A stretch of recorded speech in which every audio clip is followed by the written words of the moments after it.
Train की पटरियों पर ये डेटोनेटर क्यों लगाए जाते हैं और क्यों लिखा जाता है ट्रक के पीछे हॉर्न के प्लीज, और प्लेन के पायलट हमेशा क्लीन शेव में ही क्यों रहते हैं? ऐसे ही काम के फैक्ट्स जानने के लिए वीडियो को पूरा देखिएगा। फैक्ट नंबर 9, ट्रक के पीछे हॉर्न के प्लीज का क्या मतलब है? असल में इंग्लिश के हिसाब से हॉर्न प्लीज अपने आप में परफेक्ट लाइन है, जिससे ट्रक के पीछे चल रही गाड़ी के ड्राइवर समझ जाएं कि ओवरटेक करने के लिए हॉर्न देना होगा। अब इसमें ओके की कोई खास थ्योरी नहीं है। पहले जब ज्यादा सिंगल लेन रास्ते हुआ करते थे, तब ट्रक के पीछे चलने वाली छोटी गाड़ियों को दूसरी लेन से आने वाली गाड़ियों से ओवरटेक करते समय बचना भी होता था, मगर ट्रक के बड़े साइज की वजह से गाड़ियां आती हुई नहीं दिखती थी। ऐसे में ओके के ओ में एक सफेद बल्ब लगा होता था। जब पीछे वाला शख्स हॉर्न बजाता था और आगे से कोई भी गाड़ी नहीं आती थी, तो ट्रक ड्राइवर ओके के बल्ब को जला देता था, जिससे छोटी गाड़ी का ड्राइवर समझ जाता था कि ओवरटेक करना ठीक रहेगा। फैक्ट नंबर 8, क्या आपने सोचा है कि पायलट्स के लिए छोटी दाढ़ी रखना या क्लीन शेव रहना क्यों जरूरी होता है? असल में पायलट्स की दाढ़ी से जुड़ा ये पंगा सेफ्टी से जुड़ा हुआ है। कहा जाता है कि प्लेन काफी ऊंचाई पर उड़ते हैं और ऐसे में प्लेन से जुड़े हर क्रू मेंबर को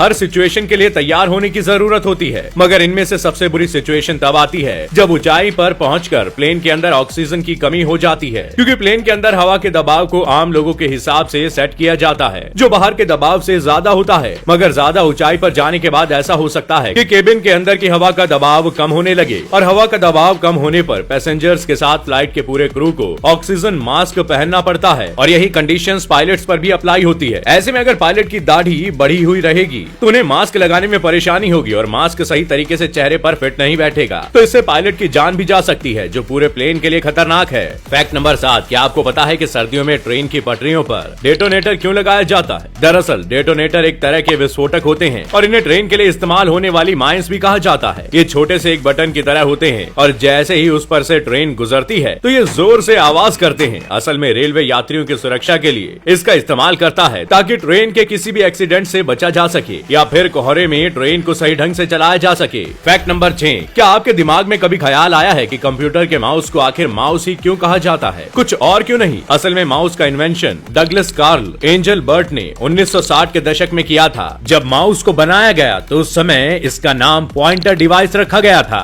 सबसे बड़ी हैरान करने वाली बात यह है कि डगलस कार्ल एंजलबर्ट ने दुनिया का पहला माउस लकड़ी का बनाया था, और इसमें 2 पहिए भी लगे हुए थे, लेकिन डिजाइनिंग के आधार पर देखा गया कि माउस एक छोटा सा डिवाइस है, जिसे देखकर ऐसा लगता है कि एक चूहा दुबक कर बैठा हो, और उसके पीछे से निकलने वाला वायर एकदम चूहे की पूंछ जैसा था। यहाँ तक कि इसके काम करने का तरीका भी फुर्तीला था, इसलिए यही सब देखने के बाद इस डिवाइस का नाम माउस रख दिया गया। फैक्ट नंबर 5, दोस्तों, कोरोना वायरस ने पिछले 1.5 साल से पूरी दुनिया में तहलका मचाया हुआ है, और अब इसकी फैमिली के एक और नए मेंबर ओमिक्रॉन ने दुनिया में कदम रख दिया है। इसलिए इस तरह के खतरनाक वायरस से बचने के लिए फ्लोरिडा में एक ऐसी बिल्डिंग को बनाया जा रहा है जिसमें रहने वालों को कोई भी वायरस छू भी नहीं सकता। इस बिल्डिंग की कीमत करीब 35 करोड़ रुपए है। ये बिल्डिंग 55 मंजिल ऊंची होगी, और आपको जानकर हैरानी होगी कि इस बिल्डिंग में हर चीज टचलेस है, और यहाँ हर तरह के बैक्टीरिया को मारने के लिए रोबोट्स को तैनात किया गया है। इस बिल्डिंग नाम लेगेसी टावर रखा गया है, जिसमें लोगों के हिसाब से हर फैसिलिटी होगी। कहना पड़ेगा वाकई शानदार पहल है ये। फैक्ट नंबर 4, दोस्तों, जिस उम्र में लोग जीने की आस छोड़ देते हैं, उसी उम्र में चीन के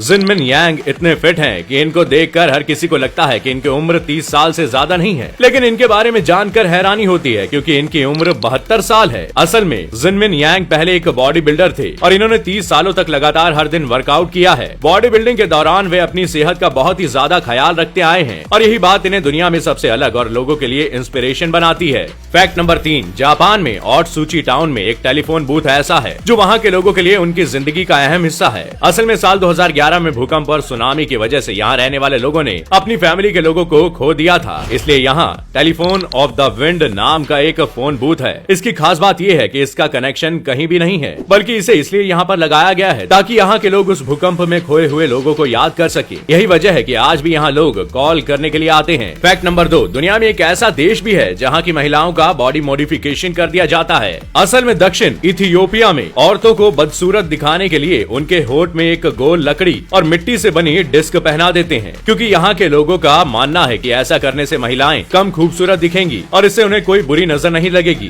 फैक्ट नंबर 1, क्या आपको पता है कि अटलांटिक ब्लूफिन टूना फिश एक अकेली ऐसी फिश है जिसके नाम से हर साल वर्ल्ड टूना डे मनाया जाता है, क्योंकि ये मछली विलुप्त होने की कगार पर पहुंच चुकी चुकी है। इसलिए इस मछली की कीमत सुनकर आपके होश उड़ जाएंगे, क्योंकि ये मछली प्रेजेंट टाइम में 23 करोड़ रुपए की बिकती है और सरकार ने भी इस मछली के शिकार पर बैन लगाया हुआ है। तो दोस्तों, आज के सफर में बस इतना ही। उम्मीद है फैक्ट्स के इस रोमांचक सफर ने आपके ज्ञान को बढ़ाया होगा और आपको कुछ नया एंटरटेनमेंट भी मिला होगा। अगर आपको ये वीडियो पसंद आया तो वीडियो को लाइक शेयर करना ना भूले, और अगर आप चैनल पर नए हैं जनाब तो चैनल को सब्सक्राइब जरूर करें। मैं फिर मिलूंगा अगले हफ्ते नए फैक्ट्स के साथ। आपका बहुत बहुत शुक्रिया।